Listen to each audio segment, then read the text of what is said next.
Everybody asking how we doing, say we good. Don't need no one to tell me how to live just like they would. It ain't their business, but they in it, I don't know why. Revolved around my life after I found another.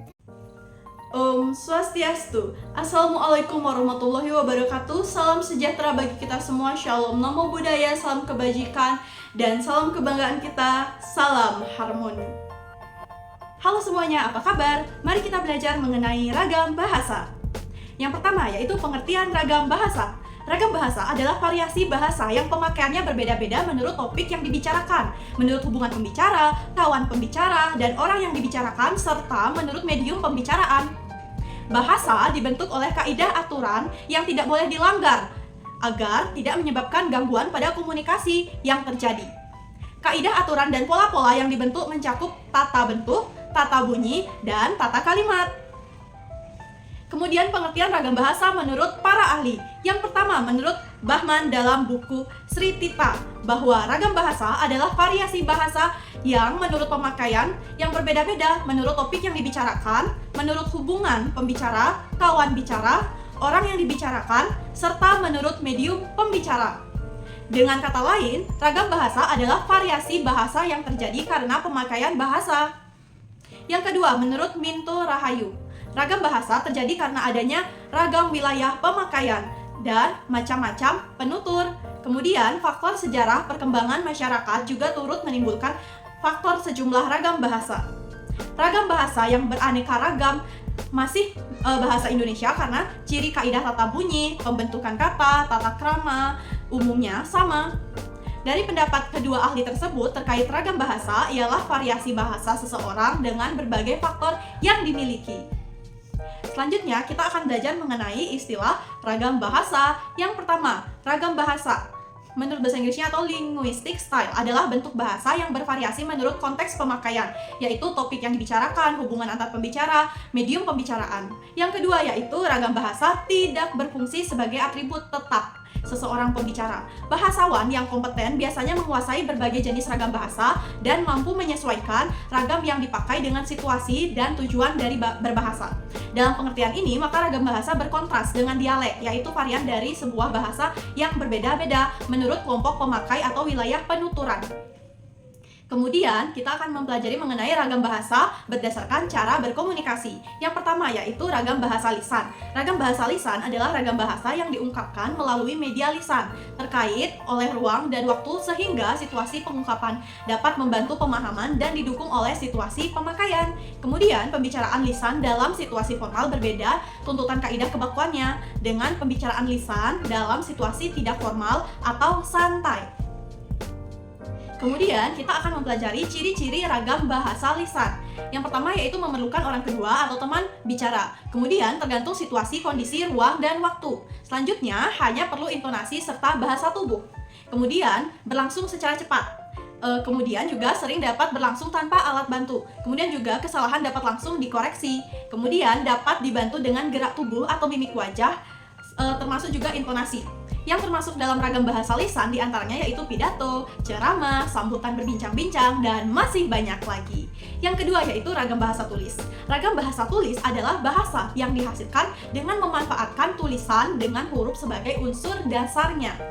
Dalam ragam tulis, kita berurusan dengan tata cara penulisan atau ejaan, di samping aspek tata bahasa dan kosakata. Ciri-ciri ragam bahasa tulis yaitu tidak memerlukan kehadiran orang lain, tidak terkait ruang dan waktu, kemudian juga kosakata yang digunakan dipilih secara cermat, kemudian pembentukan kata dilakukan secara sempurna, kalimat yang dibentuk dengan struktur yang lengkap, kemudian juga paragraf dikembangkan secara lengkap dan padu. Selanjutnya berlangsung secara lambat, memerlukan alat bantu, contohnya kertas dan juga pensil. Kemudian contoh dari ragam bahasa tulis ini ada surat, karya ilmiah, surat kabar, dan lain sebagainya. Selanjutnya, mari kita belajar mengenai ragam bahasa berdasarkan situasi. Itu dibagi menjadi dua. Yang pertama yaitu ragam bahasa resmi. Ragam bahasa resmi adalah ragam bahasa yang digunakan dalam situasi resmi. Misalnya dalam surat dinas, kemudian dalam sidang pengadilan, dan lain sebagainya. Adapun ciri-ciri ragam bahasa resmi, yaitu sebagai berikut. Yang pertama, kalimat yang digunakan adalah kalimat yang lengkap. Yang kedua, digunakan dalam suasana yang resmi. Kemudian yang ketiga, nada bicara yang cenderung datar. Selanjutnya, yang kedua yaitu ragam bahasa tidak resmi. Jadi, ragam bahasa tidak resmi menjelaskan bahwa ragam bahasa Indonesia non-formal atau tidak resmi itu mempunyai pengertian sebagai ragam bahasa yang digunakan dalam situasi non-formal atau tidak resmi. Ragam bahasa non-formal biasanya cenderung digunakan dalam situasi yang santai dan penuh keakraban. Adapun bahasa Indonesia non-formal itu mempunyai sifat yang khas, yaitu yang pertama, yaitu ada kalimat-kalimat yang digunakan itu adalah kalimat-kalimat sederhana, yaitu kalimat yang tidak lengkap, yang tidak berpatok pada aturan atau gramatikal atau struktur kalimat. Kemudian dengan demikian maka kalimat yang tersusun itu tidak harus berpola SP, SPO, SPUK, dan seterusnya. Contoh kalimat non-formal dalam kehidupan sehari-hari yang sering kita gunakan adalah sudah makan. Kemudian ada struktur kalimat hanya terdiri dari predikat saja dan bisa dipastikan makna di dalam sebuah tes itu sudah bisa dipahami seutuhnya. Kemudian itu subjek jarang dimunculkan. Misalnya, mau kemana? Kemudian ada kalimat pertanyaan. Seperti di atas itu berdasarkan aturan ragam bahasa formal itu seharusnya diawali dengan kata subjek. Namun demikian, subjek di atas itu dihilangkan karena orang yang diajak berbicara itu dianggap sudah mengetahui siapa yang dimaksudkan oleh pembicara. Kemudian selanjutnya yaitu menggunakan kata-kata yang lazim dipakai dalam kehidupan sehari-hari. Contohnya kata-kata atau diksi ragam non-formal. Misalnya, lah, bilang mau ke Wonokromo. Itu kata bilang dan mau merupakan bentuk kata yang tidak lazim dipakai dalam bahasa formal atau resmi atau baku. Tetapi sangat lazim digunakan dalam bahasa yang tidak resmi.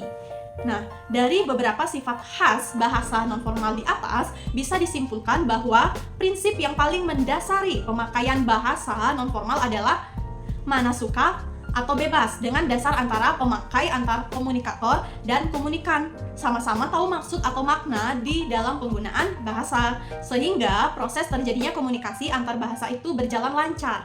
Kemudian contoh lain dari penggunaan bahasa Indonesia non-formal adalah bahasa gaul yang sering digunakan oleh kalangan remaja.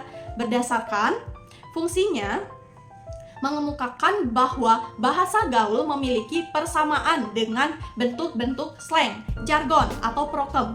Fungsi bahasa slang atau prokem ini digunakan untuk merahasiakan suatu kepada kelompok lain, sedangkan jargon itu disebut sebagai kosakata khusus yang dipergunakan di bidang kehidupan, lingkungan tertentu. Nah, dengan demikian, bahasa non-formal karena bersifat merahasiakan dan menjadi kesan yang susah untuk dipahami. Kemudian kita akan belajar mengenai ragam bahasa berdasarkan pokok persoalan atau bidang pemakaian. Ragam bahasa berdasarkan pokok persoalan atau bidang pemakaian ini dikenal pula dengan istilah laras bahasa. Karena dalam kehidupan sehari-hari kita membicarakan berbagai persoalan, tentunya kita menggunakan ragam bahasa yang berbeda-beda di setiap lingkungannya. Nah, agar kita berbicara, orang yang mendengarkan persoalan yang kita sampaikan itu tidak kebingungan dan mudah untuk dimengerti, berikut ini merupakan jenis ragam bahasa berdasarkan bidang pemakaiannya. Ragam bahasa undang-undang adalah variasi bahasa yang digunakan dalam perundang-undangan. Ragam bahasa undang-undang menggunakan kalimat yang jelas, tegas, dan tidak boleh bermakna ganda. Kemudian ada ragam bahasa jurnalistik. Ragam bahasa jurnalistik digunakan oleh wartawan dan jurnalis dalam penulisan karya-karya jurnalistik seperti surat kabar, majalah, atau tabloid. Bahasa jurnalistik memiliki ciri-ciri yang khas yang berbeda dari bahasa yang digunakan dalam situasi umum seperti proyeksi, bahasa objektif, kontraksi, dan metafora. Selanjutnya ada ragam bahasa ilmiah. Ragam bahasa ilmiah adalah variasi bahasa yang digunakan dalam ranah ilmiah atau akademis, mempunyai kata-kata yang tepat dan jelas sehingga isi dari karya tulis ilmiah yang disusun mudah dipahami dan isi karya tulis ilmiah yang disusun dapat diterima secara tepat oleh pembaca. Kemudian ada ragam bahasa sastra. Ragam bahasa sastra adalah variasi bahasa yang digunakan dalam ranah sastra seperti sastra seni, sastra perkembangan, sastra ilmiah, dan sastra kreatif dengan ciri-ciri seperti memiliki sifat atau karakteristik subjektif yang berbeda dari bahasa yang digunakan dalam situasi umum. Kemudian ada ragam bahasa sehari-hari. Ragam bahasa sehari-hari digunakan dalam situasi umum dan informal seperti percakapan antar teman, surat pribadi, dan percakapan di pasar. Ciri-ciri ragam bahasa sehari-hari yaitu menggunakan kata-kata yang mudah dipahami, menggunakan kata-kata yang tidak baku dan sering berubah-ubah makna, dan menggunakan gaya bahasa yang penuh dengan unsur metafora, hiperbola, ironi, dan lain-lain. Selanjutnya kita akan belajar mengenai ragam bahasa berdasarkan daerah penuturnya. Ragam bahasa berdasarkan daerah penutur disebut dialek. Ragam dialek adalah bahasa khas yang digunakan oleh sekelompok masyarakat yang tinggal di daerah tertentu. Ragam dan laras bahasa.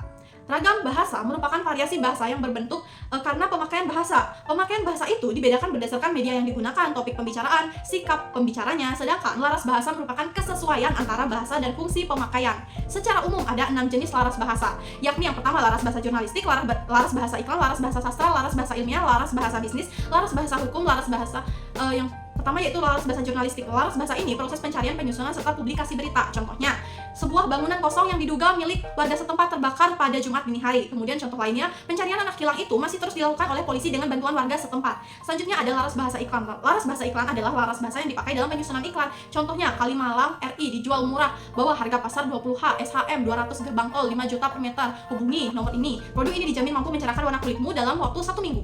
Kemudian ada laras bahasa hukum, yaitu jenis laras bahasa yang lazim digunakan dalam bidang hukum. Jenis laras bahasa ini banyak berhubungan dengan peraturan dan perjanjian. Contohnya, berdasarkan pasal 1 Undang-Undang ayat 1 Undang-Undang 1945, Indonesia adalah negara kesatuan yang berbentuk republik. Adapun pasal 340 KUHP mengatur tentang pembunuhan berencana.